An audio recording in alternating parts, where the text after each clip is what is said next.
What is up mga kabuhok? My name is Balbon and welcome back sa ating unboxing series. Meron tayo ngayong guest, isang Arai helmet.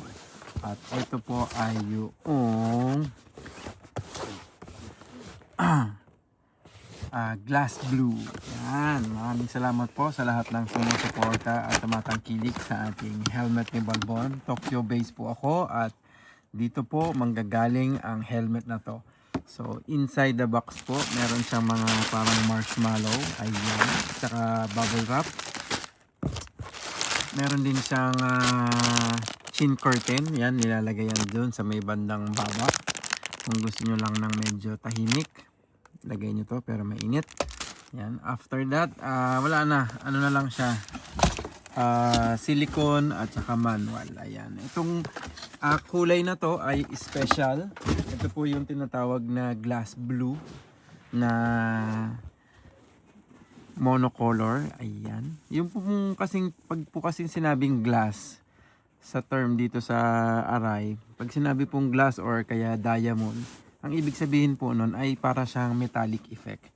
So since ito po ay glass blue, so isipin natin metallic blue siya. Ayan, kung makikita ninyo, ayan, metallic blue siya, kakaiba po. Ito po ay size small.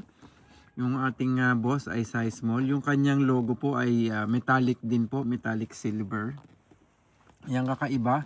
Siguro sa ilan ba? Sa 6 years ko ng Balbon, mga ano lang to siguro, mga pang-5 ganyan or pang-4 pa lang. Bihira yung na bigyan ko ng ganito kasi bihira siya magkaroon, pero time to time nagkakaroon naman. Pero bihira siya. Ayan. So, ito po yung glass blue. Sa spoiler po, wala tayong mabibilan ng glass blue din na spoiler, unfortunately. Pero pwede naman natin siyang kabitan ng mga normal na kulay katulad ng black or kaya light smoke. Yan. Nakabitan ko na to ng black, maganda rin siya. Saka nung light smoke. Yan. So sa lens naman po, marami tayong option. Meron single lens na may kulay or plain. Meron din po tong pro shade. Kung gusto nyo po makita yung mga nabanggit kong mga lens na nakakabit sa helmet na to, PM nyo po ako or check nyo na lang yung aking Facebook account. Ayan. Ayan pala, makikita pala tayo sa Facebook, Instagram, YouTube, TikTok, Threads.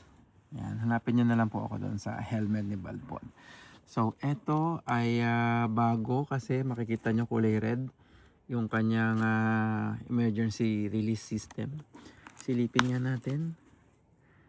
Dyan, dyan, dyan, dyan. So, this one is 2512. Yan. Zoom natin. Zoom. So, ayan. Ang sabi niya, ito ay 25-12-25. So, Pasko. Oh, ayos. Si Pasko pala to. Ayan, si Christmas. Itong si helmet na to ay si Christmas kasi ginawa siya noong December 25. Yan. So, fresh na fresh pa siya. Yan. Maraming salamat po sa nakabili nito. At kita-kita po tayo ulit sa susunod na unboxing. I'd say, peace out.